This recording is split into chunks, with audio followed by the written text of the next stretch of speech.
Please turn in your Bibles to the book of Psalms, and we'll read together Psalm 56.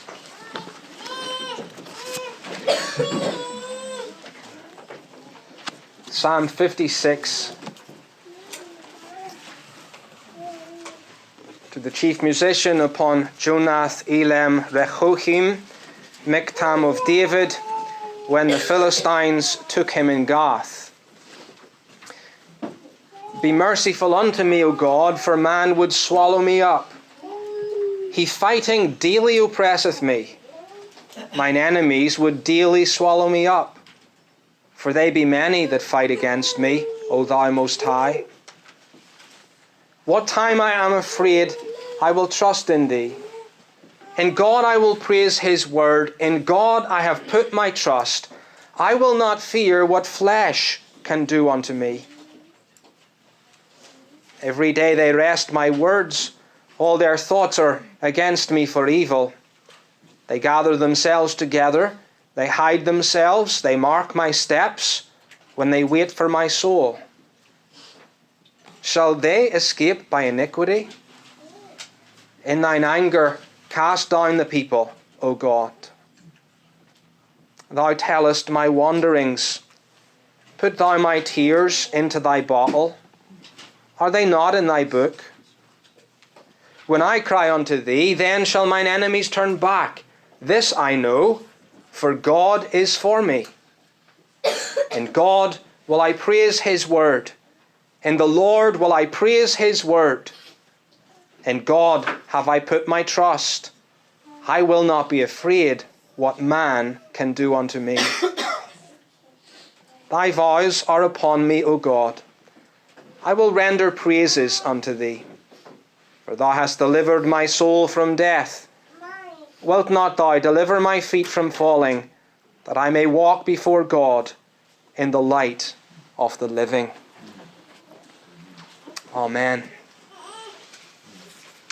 The title of this psalm gives us the historical context for it. David is writing it when the Philistines took him in Gath. And that's at the end of a prolonged period of persecution in David's life. Indeed, the reason that he's among the Philistines is that he's endured an ongoing and unpredictable affliction by the hand of Saul. So much so that he's run from Canaan and tried to find his salvation among the enemies of Israel, being the Philistines. What desperation must he have been in to flee to Gath for help? And now, while he's there, he soon realized that it wasn't the best choice he's ever made in his life. Because, of course, David, if anyone is known to the Philistines, it will be him. Did they not sing songs about him, children, after he slew their great champion, Goliath? Saul has killed his thousands, but David his tens of thousands. This man was renowned not only in Israel, but also in Philistia. And so running into the land of his enemies, he jeopardizes his own life. In the history of redemption, he jeopardizes from the human perspective the whole development of God's covenant salvation. While he's there, God preserves him, of course. But we're told in Psalm 34 and in Psalm 56 that this was the occasion of his writing these two inspired songs. We're looking at Psalm 56 this morning. It can be divided into 5 sections. You have 2 complaints of persecution. First of all, verse 1 and 2, and then verse 5 and verse 7. 2 complaints of persecution. And then you've got 2 declarations of confidence. The first is found in verse 3 and 4, and then again in verse 8 through 11. 2 complaints of persecution, 2 declarations of confidence. And then he brings the psalm to a close in verse 12 and verse 13 with emphasis upon praise. 5 sections which together teach us one overarching truth. If God be for us, who can be against us? Now you immediately recognize that as a text from Romans chapter 8. Paul says, if God be for us, who can be against us? What Psalm 56 does is takes this truth and roots it in the concrete experience of a believer. So we get to see something of the application of that this morning. What does it look like in our lives? That God is for us and no one can be against us. Psalm 56 unlocks this in our Christian experience. And so David says there in verse 9, when I cry unto thee, then shall mine enemies turn back. This I know, for God is for me. For God is for me. Consider first of all with me, many are against me. Or to personalize that, many are against you. And this is David's complaint. In verse 1, he speaks of man in general. Be merciful unto me, O God, for man would swallow me up. Man would swallow me up. And then in verse 2, he adds further, explaining that it's not just a man, but there are many people who are against him. He refers in the plural to his enemies. Mine enemies would daily swallow me up. Now the word enemy there can also mean watcher or observer. And so David is very much aware that everywhere he goes, it's like people are watching him and observing him in enmity for his destruction. Who might they be? Well, back in Israel, it was Saul and the court of Saul. Many of the servants that Saul had strategically placed were watching and reporting back. Indeed, that's why David has to run away so many occasions. Now he's in the land of the Philistines. And everywhere he looks around him, he is surrounded by enemies. So much so that as he unburdens his soul here, he explains to us that he feels like he has no relief from his persecutors. On 3 occasions, verse 1, verse 2, and verse 5, he speaks of unrelenting daily assaults. Do you see it there at the end of verse 1? He fighting daily oppresseth me. The beginning of verse 2, mine enemies would daily swallow me up. Verse 5, every day they wrest my words. All their thoughts are against me for evil. This unrelenting pressure. Men are fighting against him. Men are twisting his words. Men are bringing false accusations against him, and he can't defend himself against these things. Behind the scenes, they plot, they observe, they lie in wait to destroy him. And he really sums it up in verse 1 and verse 2. He says, these men, mine enemies, on 2 occasions, he says, they would swallow me up. They want to devour me. Human circulatory system is phenomenal, just like many of our body systems. But in our blood, you've all kinds of different cells. They all perform different functions. You've red blood cells, and they pick up oxygen in the lungs, and they take it to your muscles, the site of metabolism, and they give us the oxygen that we need for that process. They pick up nutrients, likewise, fuel. Because of that, we can think and move and speak. And then it picks up the waste products, and it takes carbon dioxide back to the lungs. It takes other things to the liver, the kidneys, and so on, and we continue to function. But then you have white blood cells. You have different kinds. You've got neutrophils, and my favorite when I was studying these things were the phagocytes. Do you know what phagocytes are, children? They're literally eating cells. And they identify foreign bodies, and they go up to them, and they begin to surround. It's like the cell opens up, and it begins to surround. It takes it into the middle of the cell, and then it just annihilates it. David says, these enemies that daily contend with me, that's what they want to do. They want to surround me, and they want to annihilate me. The result of this persecution, according to this psalm, was threefold in David's experience. First of all, in verse 3, he worried. What time I am afraid, I will trust in thee. He was human. Everywhere he looked, he thought that this person potentially was an assassin. Of course he's going to be a little bit disturbed by that. He's really afraid in the situation. And not only is he worried, but he tells us in verse 8 that he wandered. Thou tellest my wanderings. And that word tell, it's an old English word. We used to speak of tellers, didn't we? And teller would have been somebody maybe in a bank or in a business, and he would have added all kinds of things up, and he would have written them down in a ledger. A bank teller. And that's what David is saying. You tell all of my wanderings. You see them and you record them. We'll come to that aspect of it later, but for now, David is saying, I wonder.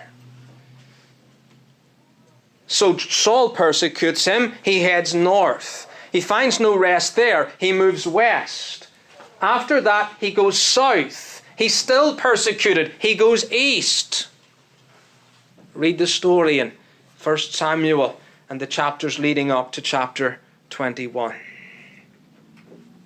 All the time, he's feeling increasingly alone, isolated, a fugitive under constant pressure. At such a time, he will have written a psalm like Psalm 142. Psalm 142. He says, I cried unto the Lord with my voice unto the Lord did I make supplication. I poured out my complaint before him. I showed before him my trouble. Verse 3. When my spirit was overwhelmed within me, then thou knewest my path. In the way wherein I walked, have they privily laid a snare for me. I looked on my right hand and beheld, but there was no man that would know me. Refuge failed me. No man cared for my soul. There's David in his wanderings. God sees them, but increasing isolation. And then in the same verse, not only did he worry and wonder, he wept. Thou tellest my wanderings, put thou my tears into thy bottle. Are they not in thy book? Can you see the future king of Israel, the anointed of the Lord? An example of biblical piety, a man after God's own heart, the type of the Lord Jesus Christ who will come and fulfill these experiences even more deeply than David did. Can you see him broken-hearted, weeping? And the only one that sees his tears is God. Can I bring all of this into the 21st century for you today? And remind you that you as a Christian have cause to say the same thing as David here. Many are against me. To some of our brethren, that is patently obvious every day they wake in this world. Because they are physically and fearfully persecuted for the sake of Christ. If you were a Christian in Syria over the last 4 years, you would have known about this. If you were a Christian today in certain parts of Nigeria, you would know all about this. 280 Christians have been killed in the last 2 months in Nigeria alone. 120 in a 10-day period.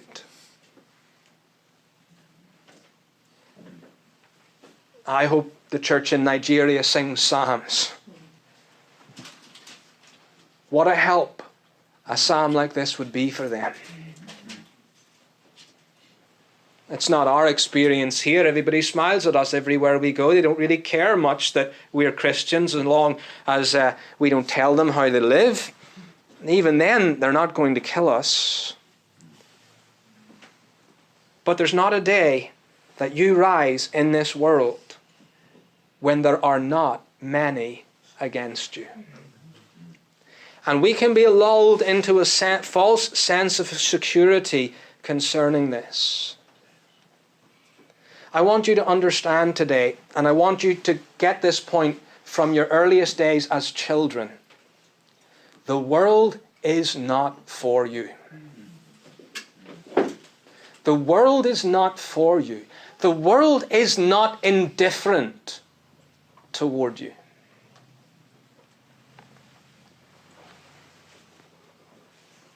We can be so careless. We get up and we go about our life as if we weren't in the midst of a battle.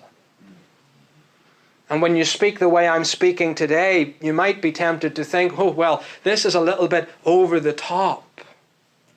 But it's not. We are in the world. We are not of the world. We are at war with the spirit of the world if Jesus Christ has claimed us for himself. And this goes right down to who you make friends with, what you watch, what you listen to. You might say, well, I like that music, and so I'm going to listen to that music, and you imagine that somehow it's neutral. It's not. And if it's not for you, what is it? It's against you. The things that you watch, and maybe your conscience gets seared. Maybe in the past it pricked your conscience a little bit, but now it doesn't. What's happening? The phagocyte is surrounding you. And it's not friendly.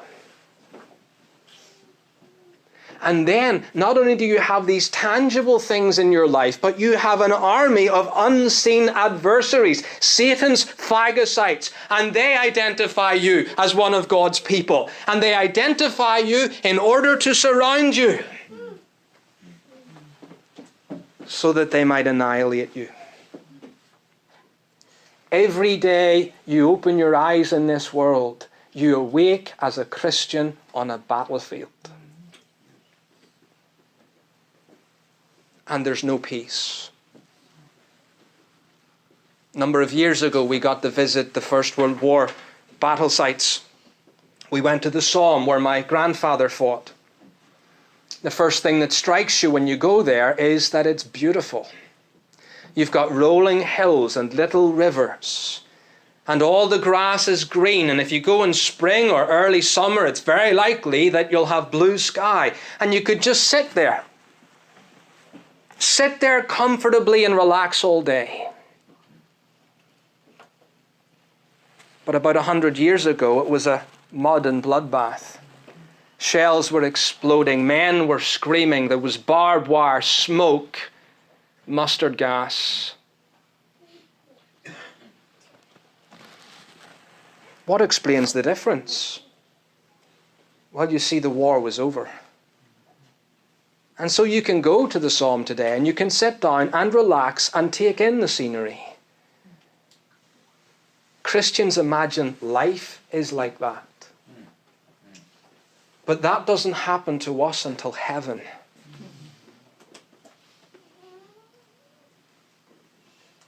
We're back in the mud and bloodbath. Every day we get up as Christians.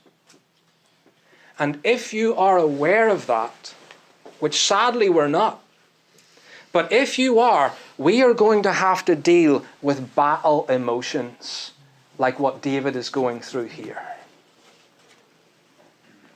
We will feel worried at times. We will feel that we wander, and everywhere we go there's a potential pitfall, something that's seeking the destruction of our souls. We will be brought under the burden and pressure of that to weep before God, weary in our distress. This is an ongoing, normal reality in the life of a believer. The reason that we're not aware of it is because we are not living consistently as Christians. And so we're insensitive to much of what we're describing this morning. But this remains true. Many are against you. Secondly, God is for you. God is for you. So we've had David's complaint. Here we're thinking about David's confidence. And he expresses this in verse 3 and 4, and then verse 8 through 11. Well, we find verse 9. When I cry unto thee, then shall mine enemies turn back. This I know, for God is for me. So he actually declares the fact there. But everything he says in verse 3 and 4 and 8 to 11 is teaching us the same thing. Now, what you see when you look at these verses is that there's a contest going on in David's heart between fear and faith. Many are against me, God is for me. There's the tension. And the war in his heart is between fear and faith. These enemies, they're trying daily to swallow me up. How will I respond to that? Will I sit down overwhelmed and surrender? Will I cast off the confidence that I had in the Lord when things appeared to be going better for me? Like that day when Samuel took me and anointed me and all those promises seemed so real. Look where it's taken me. David says no. Never. Though the situation be difficult, let God be true and every man a liar. And so it is in the experience of a Christian. Will these things overwhelm our faith? No. Because in every trial, by God's grace, sooner or later, true faith will ultimately triumph.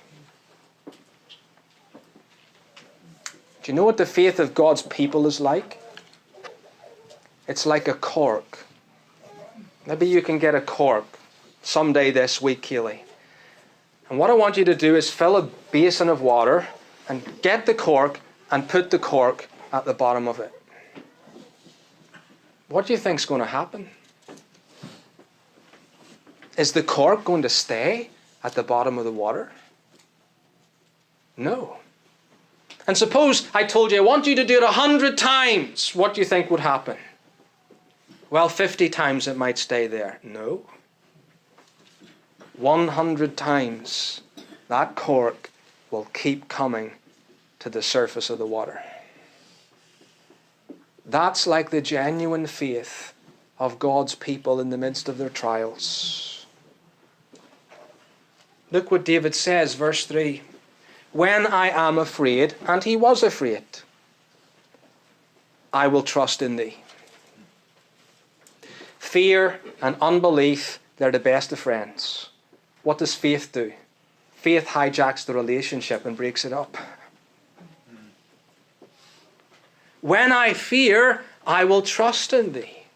But then he goes further in the next verse. In God I will praise his word. In God have I put my trust. I will not fear what flesh can do unto me. When I fear, I'll trust. And because I trust, I will not fear. And then he tells us more about his struggles. And then he goes back to stating his confidence again in verse 9 through 11. Even more strongly. I'm going to trust God. Brethren, we need to do this in our struggles. We'll sit down and we'll begin to think about who God is and everything that he says. And here we are on this plane of fear, if you like. And we start to meditate, and it's like one of those hot air balloons. We get in a little basket of it, and by meditation, we start to heat the air up, and the balloon begins to expand. And the more that we meditate upon who God is and what he said, the hot air in the balloon will gradually lift us up. And before you know it, we're looking from above down at everything else that had caused us to fear. This contest between fear and faith is going to be experienced in your heart. But faith casts out this fear. And so you see that David can say, though there are many who are against me daily, my confidence is in God, because God is for me. That's the perspective that you need. It's interesting how David speaks here and sets the contrast between the men who oppress him, who are against him, and the God who is for him. Look, for example, in verse 4, in God I will praise his word, in God I have put my trust. I will not fear what flesh can do unto me. What's flesh in comparison to God? And then he's back to that in verse 11. In God have I put my trust. I will not be afraid what man can do unto me. All men are flesh. All flesh is grass. The Lord is on my side. Furthermore, this God knows every step of my wandering. Every step of my wandering. He tells it all. He records it in his ledger. He sees everywhere we go. This experience driving us out into our extremity. And doesn't the Bible tell us that many times in the experience of different people? Remember Hagar? And she's cast out of the household of Abraham. And there she is in the wilderness. And she meets the Lord at the well, Lahairoi. In fact, that name is called the well Lahairoi as a result of this encounter. Thou, God, seest me. Nobody else saw her. Thou, God, seest me. And what about Job? His wife looks at him. She can't work out what's going on. His friends look at him and they can't work out what's going on. And Satan's phagocytes have surrounded him in order to annihilate him. And he says, God knows.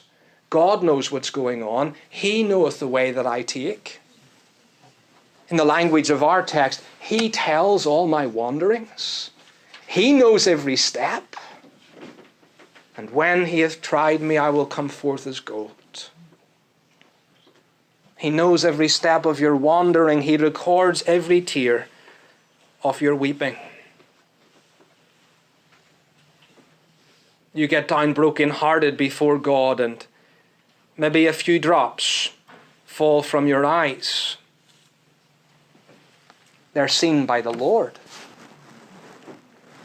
Maybe you're brought to the point where, like Jeremiah, you wish that you could weep rivers of waters for the broken cause of Christ.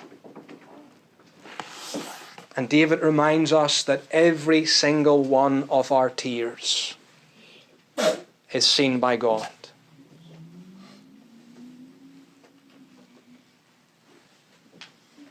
Some of us wish that we could weep more. God sees the spiritual tears, if you like, of a broken heart. But I know some of you wrestle with God. You know what it is to be broken and just weeping before God. Maybe your husband doesn't see it, your wife doesn't see it, or can't understand it, but God, listen, God sees every one of those tears. And he knows your sorrow. And then he delivers us from the hand of all of our enemies. This I know. I don't know much else, but this I know. God is for me. Is this God for you this morning?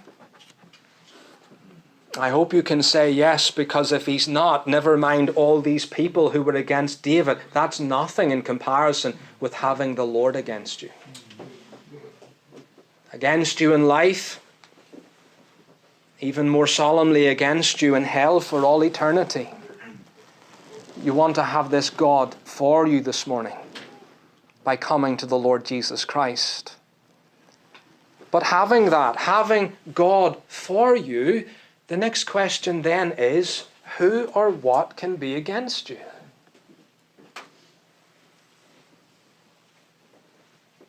The odds are infinitely stacked in the favor of God's people.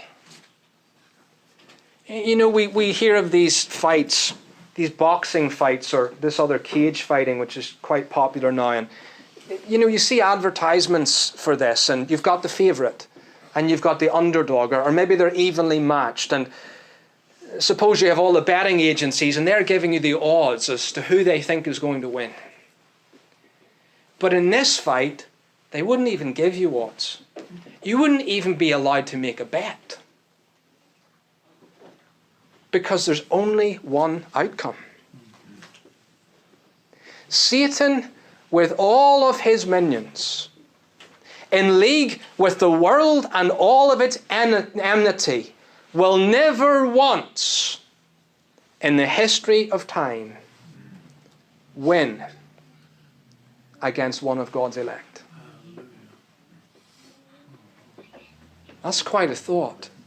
Infinite odds are stacked against you, are in your favor and stacked against your enemies this morning, no matter how weak you feel as a believer. For whom he did foreknow, he also did predestinate. And if he predestinated you, just to summarize it, he's going to glorify you. End of story. And nothing in between is going to change that fact. What can separate you from the love of God? Death, life, angels? Satan? Swords? No, in all these things, we're not just conquerors, we're super conquerors. We're super conquerors through him who loved us. I'm saying to you this morning that this is the doctrine of Romans chapter 8. If God be for us, who can be against us? This is it illustrated in the concrete experience of a child of God. Many are against me, but I know this: God is for me. But then thirdly, David's confession, I am for God. So his complaint, many against me, his confidence, God is for me, his confession, I am for God. We have proof here this morning how faith triumphs in the midst of trial. And so if you think about that and apply it to your life, why do trials come into your experience? Not to draw you away from God, but rather to drive you to the Lord. They're opportunities for the proof of this faith. And that's really what David's confessing here. Listen to what he says again in verse 3. What time I am afraid, I will trust in thee. Again in verse 4, in God have I put my trust. He's confessing it. And we ought to be drawn by his words to confess the same thing. Yes, all my enemies are against me. But even in the face of all these enemies who want to annihilate me, I'm going to stand in the midst and say, I am still for God.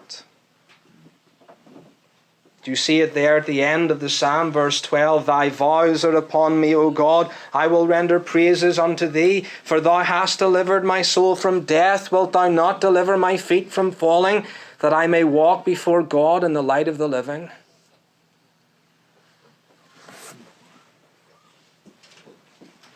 I wonder if that's how you deal with opposition and persecution.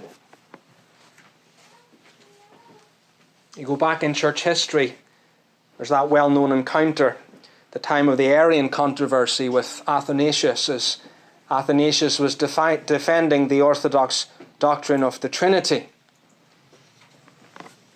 And Arius, together with political elites and ecclesiastical officials, they seemed to be gaining the upper hand, so that at one meeting they felt that they could mock Athanasius a little bit, and they said, Athanasius, the whole world is against you.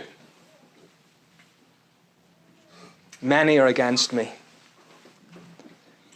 Do you remember how Athanasius answered that taunt? He said, Athanasius contra mundum. Then Athanasius is against the whole world. David is saying the same thing. Many are against me. I don't know how to say it in Hebrew, but in Latin it would be David contra mundum. Then David's against the whole world. Why? Because God is for me. Every true believer has this spirit fortified by the grace of God, so that while we know what we're up against in terms of opposition, in our spiritually sane moments, we look above that to God and we say, if God is for me, then I am for God. And tribulation and testing in your life brings this kind of thing out of you. We referred to Job. He knows the way that I take. He telleth all of my wanderings. What else does Job say? He says, though he slay me, yet will I trust him. In other words, whatever is going on, whatever's against me, whoever is against me, I'm in God's hand. And I'm going to continue trusting him. I am for the Lord. Then beyond that confession, there's a resolute determination that arises in the psalm. Verse 12, in affliction, he's evidently vowed before the Lord. He says, I'm going to pay those vows. I'm going to come into the sanctuary. I'm going to praise the Lord. This God who has saved me from death. Verse 13. Now that's interesting. The Lord who has saved me from death. You think of everything David did to save himself. You remember he heard that Saul was going to kill him, and there he was in the house, and he put a dummy in the bed, and he escaped out the window and he started to run. That was pretty smart, by the way. Self-preservation. There he is, saving himself. And then he runs to the wilderness and he hides in caves. Again, pretty smart. Saving himself. Then in his extremity, he goes down into the Philistines and he's among the people of Gath. What does he do there? He thinks, oh dear, I ought not to have come. And he starts to pretend he's mad. But in verse 13, he says, listen, it wasn't the dummy in the bed that saved me. It wasn't the cave that saved me. It wasn't my proficiency as an actor that saved me. It was God who saved me. And it's as though when he thinks about that, he says, that being true, then I have all confidence for the future. If he's kept me in the midst of this madness, will he not deliver my feet from falling, that I might walk before him in the land of the living? You're looking at a man in extremity. And by the end of the psalm, he's not just holding on by his fingernails. Meditating upon the Lord has made him rise up over his tribulations. And now he's looking to the future. And in that future he says, I am for the Lord. It's not just a creed that he recites. It's a reality in his life. Give me more grace, that even in the midst of these trials, I might walk before you in the land of the living.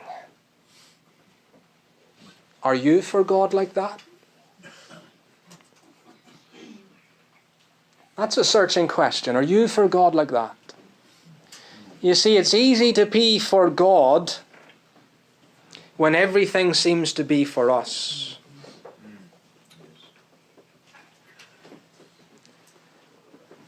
But are you for God when everything seems to be against you? That's a searching question. Bunyan used to refer to silver slipper Christianity. Everybody wants to be a Christian when true religion walks in its silver slippers. But what about in Vanity Fair? When many are against you. When Christian and is it faithful are there arrested and one of them will lose their life for their testimony to the Lord. Are you for God in that kind of experience? Or when pressed into those straits, do you abandon your faith? Or do those circumstances, on the contrary, embolden your faith? Psalm 56 challenges us then as God's people today. And it says, no matter what things come into our lives, no matter how fierce the battle rages around us, you walk on. You walk on. And you're going to have David's complaint, many are against me. But you can have David's confidence, God is for me. And the realization of that will buttress your soul with this confession, I am for God. May the Lord bless His word to all of our hearts. Let's stand for prayer.